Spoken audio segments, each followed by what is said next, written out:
Assalamualaikum warahmatullahi wabarakatuh. Kita jumpa lagi dalam pembelajaran materi IPA kelas 8 semester 1. Kali ini kita akan mempelajari tentang struktur dan fungsi jaringan tumbuhan. Sebelum kita mulai, kita berdoa dulu agar diberi kemudahan dan kelancaran dalam belajar dan beribadah kepada Allah. Berdoa dimulai.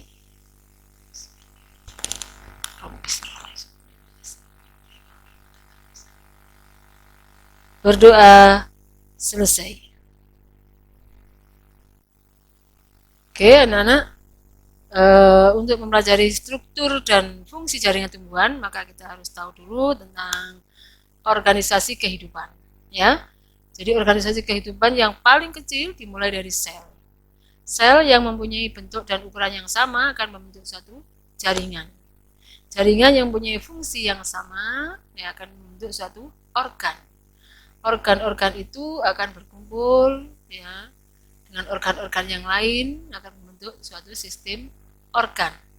Sistem organ akan bergabung dengan sistem organ yang lain akan membentuk suatu organisme atau makhluk hidup. Nah, yang masuk jaringan itu apa saja? Contohnya di sini adalah jaringan epitel, kemudian xilem, fluid, jaringan epidermis. Dan itu masuk dalam organ. Ya, contohnya organ itu adalah pada tumbuhan itu ada akar, batang, daun, ya, bunga dan sebagainya. Kalau pada manusia ada dan hewan ada jantung dan paru-paru dan sebagainya, ya, tenggorokan, ya, kerongkongan dan sebagainya. Sistem organ itu adalah kumpulan dari organ, yaitu sistem pernapasan, sistem pencernaan, sistem peredaran darah, sistem perkembangbiakan, dan seterusnya.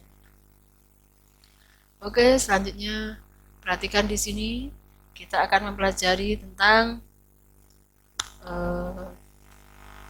sistem atau jaringan ya pada tumbuhan. Jaringan pada tumbuhan itu dibagi menjadi dua, yaitu jaringan meristem dan jaringan permanen atau jaringan dewasa. Jaringan meristem itu adalah jaringan yang selalu membelah. Ini ya, terus menerus membelah. Kalau jaringan permanen ini yang sudah tidak membelah atau dikatakan jaringan dewasa. Jaringan meristem berdasarkan letaknya itu terdiri dari berdasarkan cara pembentukannya itu ada meristem primer dan meristem sekunder. Karena berdasarkan letaknya ada meristem apikal, ada meristem interkalar, dan ada meristem lateral. Kemudian jaringan permanen atau jaringan dewasa terdiri dari jaringan pelindung, itu adalah epidermis, jaringan epidermis, yaitu jaringan yang paling luar. Kemudian ada jaringan dasar, yaitu masuk jaringan parenkim. Ada jaringan penguat atau penyokong yang terdiri dari kolenkim dan sklerensim. Dan sklerensim sendiri tersusun atas sklereid dan fiber atau serat. Kemudian jaringan permanen selanjutnya adalah jaringan pengangkut. Ya, terdiri dari xilem dan fluem. Dan jaringan permanen selanjutnya ada jaringan gabus. Terdiri dari velum dan veloderm. Oke. Macam-macam jaringan tumbuhan. Oke. Yang pertama adalah jaringan meristem.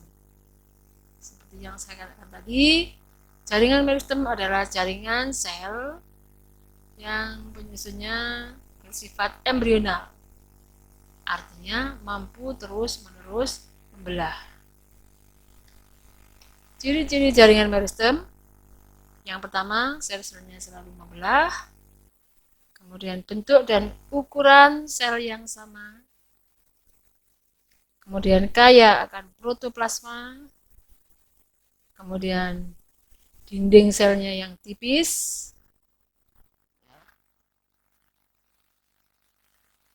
Serta isi sel tidak mengandung kristal dan cadangan makanan. Dan vakuola atau rongga sel belum ada atau sangat kecil. Ya. Selanjutnya jaringan meristem ada dua macam. Ini ada jaringan meristem primer dan jaringan meristem sekunder. Meristem primer itu berasal langsung dari sel-sel embrional. Contohnya meristem di ujung akar dan ujung batang yang disebut dengan meristem apikal. Meristem primer akan menyebabkan pertumbuhan primer. Jaringan yang terbentuk dari meristem primer disebut jaringan primer. Ini yang banyak sekali di ujung akar dan ujung batang. Sini ya. Ini yang bagian ujung batangnya. Ini yang batang, yang ini adalah yang akar. Oke. Selanjutnya meristem sekunder. Berasal dari jaringan dewasa yang telah mengadakan diferensiasi dan berubah sifat jadi meristem. Misalnya jaringan parenkim dan kolenkim. Contohnya ini kambium dan kambium gabus. Ya. Ini contohnya vaskular kambium. Ya, yang berada di tengah-tengah ini adalah kambium. Meristem sekunder akan menyebabkan pertumbuhan sekunder. Jaringan yang terbentuk dari meristem sekunder disebut jaringan sekunder. Ya. Kambium akan menghasilkan xilem dan fluem. Sementara kambium gabus akan menghasilkan gabus. Xilem itu pertumbuhannya ke dalam, sedangkan fluem itu pertumbuhannya keluar. Oke. Jaringan dewasa merupakan jaringan yang terbentuk dari hasil diferensiasi dan spesialisasi dari sel-sel hasil pembelangan jaringan meristem. Cirinya jaringan dewasa telah mengalami diferensiasi, pada umumnya tidak membelah lagi, karena sudah dewasa ya, bentuknya permanen, rongga selnya besar, dinding sel sudah mengalami penebalan. Ya, ini gambarnya, ya. Jaringan dewasa. Ini inti selnya di sini. Kemudian ini adalah dinding selnya. Ini pada tumbuhan mesti ada dinding selnya. Dan di sini ini adalah sitoplasma. Ini perkembangannya longitudinal atau ke atas. Ya. Oke. Kita lanjutkan. Jaringan epidermis merupakan jaringan yang menutupi permukaan tumbuhan atau jaringan yang paling luar. Itu namanya jaringan epidermis. Ciri-ciri karakteristiknya, bentuk selnya seperti balok, tersusun berlapis tunggal, rapat, tidak ada ruang antar sel. Kemudian tidak memiliki klorofil, itu jaringan epidermis. Dan modifikasi sesuai dengan letak dan fungsi. Ini contohnya di sini jaringan yang menutupi permukaan tumbuhan.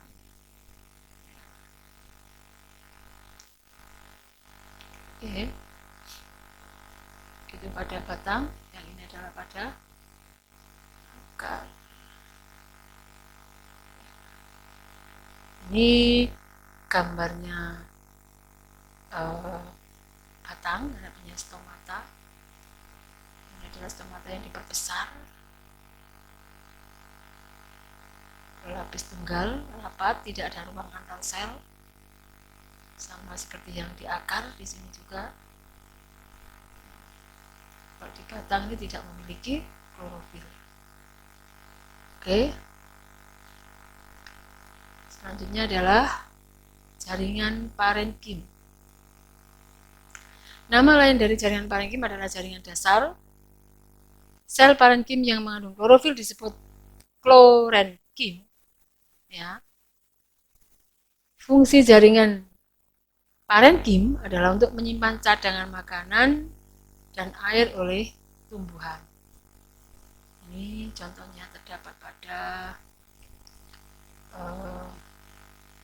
daun di sini.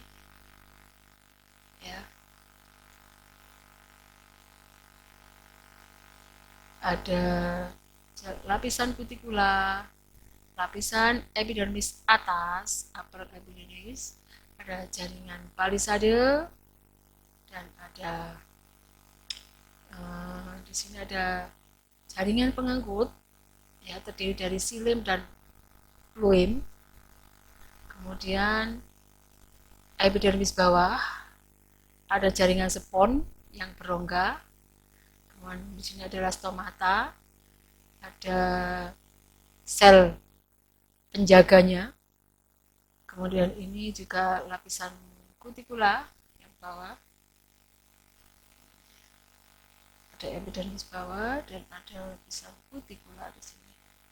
Ya, jadi ini adalah jaringan pada daun, nah, karena ada klorofilnya. Ya. Jaringan palisade termasuk jaringan mesofil.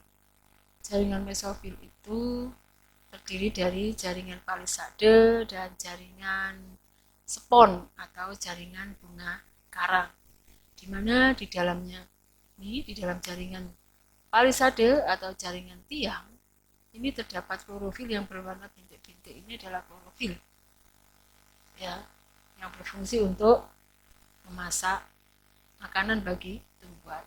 Di dalam jaringan spons atau jaringan berongga ini juga ada klorofil, tapi jumlahnya lebih sedikit. Oke? Ya.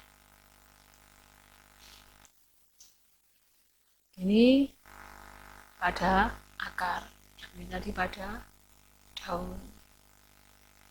Ya, di sini ada bulu akar, ada endodermis, kemudian ada silim primer, ada fluem primer, kemudian ada vascular cambium, jaringan cambium, ada epidermis dan endodermis. Endodermis itu terletak antara korteks, ya, namanya korteks, dan pempulur.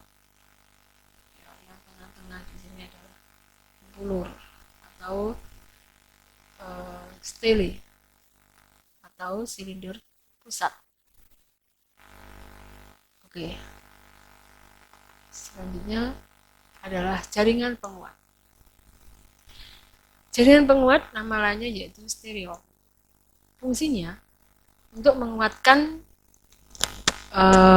bagian tubuh tumbuhan. Jaringan penguat itu terdiri dari kolensin dan sklerenkim. Kolenkim dan sklerenkim.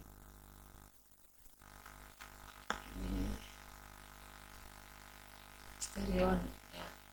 Ini secara longitudinal, yang ke atas, yang ini yang cross section yang mendatar. Ini dipotong secara membujur, dan ini adalah cross section itu yang potongan melintang. Jadi potongannya membujur, dibelah, kalau yang ini dipotong melintang. Oke. Ya. Bisa dipahami di sini. Yang ini adalah kolensin dan yang ini adalah sklerensin.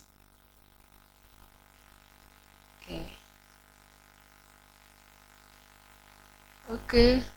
Selanjutnya adalah jaringan pengangkut. Terdiri dari silim dan fluim. Ya, kita lihat di sini gambarnya. Silim itu berfungsi menyalurkan air dan mineral dari akar sampai ke daun. Jaringan silim mengandung sel-sel parenkim dan selaput silim yang fungsinya seperti pada selaput floem. Sedangkan pada floem, jaringan pengangkut yang kedua adalah floem, berfungsi menyalurkan zat makanan hasil fotosintesis dari daun ke seluruh bagian tumbuhan. Di antara pembuluh floem terdapat jaringan parenkim, ya, yang disebut dengan parenkim floem. Jadi kalau di silim ada namanya parenkim, ya, disebut silim. Ya. Kemudian kalau di pembuluh floem terdapat jaringan parenkim yang disebut parenkim floem. Nah, ini yang terlihat, kalau yang kurang jelas bisa dilihat di buku paket, ya, itu ada jaringan silim dan floemnya, dan ini sel pembuluh silimnya, jadi ada lapisan selnya yang kecil. Ini silim, yang lubang-lubang kelihatannya adalah silim, yang ini adalah floem. Ini sel pembuluh floemnya, sel pembuluh tapis pada floem.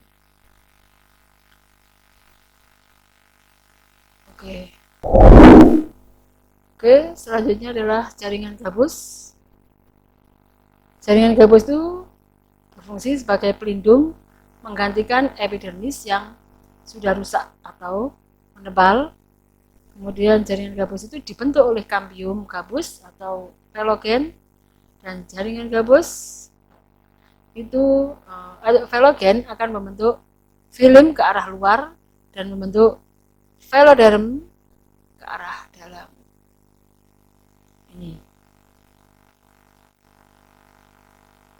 ya proses pertumbuhannya. Asalnya seperti ini. Yang primer dulu. Ini adalah epidermis bagian luar, ini korteks, ini floem primer, floem, yang ini adalah kambium, kemudian ini silim primer, yang silim primer, ya, perhatikan perkembangannya. Nah, ini growth, perkembangannya. Ini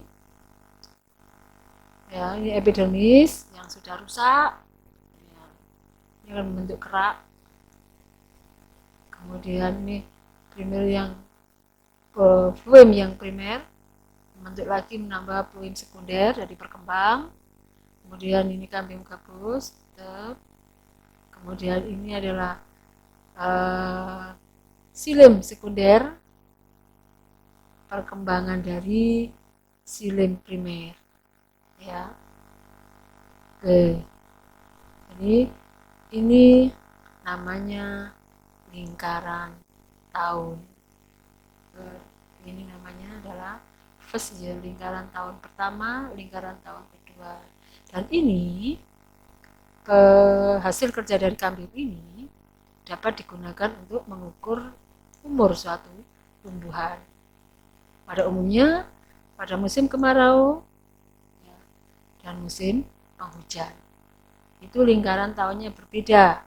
Kalau musim kemarau nanti jaraknya lebih pendek, ya. Kalau musim penghujan jaraknya panjang. Kenapa? Karena pada musim kemarau itu tumbuhan mayoritas kekurangan air, ya. Kalau pada musim penghujan tumbuhan itu cukup air, bahkan kelebihan air, maka lingkaran tahunnya menjadi lebih luas, lebih panjang, ya. Dalam satu tahun terdapat 2 musim, yaitu musim kemarau dan musim penghujan. Oke, sudah paham ya? Demikianlah yang bisa saya sampaikan. Terima kasih atas perhatiannya. Semoga bermanfaat. Assalamualaikum warahmatullahi wabarakatuh.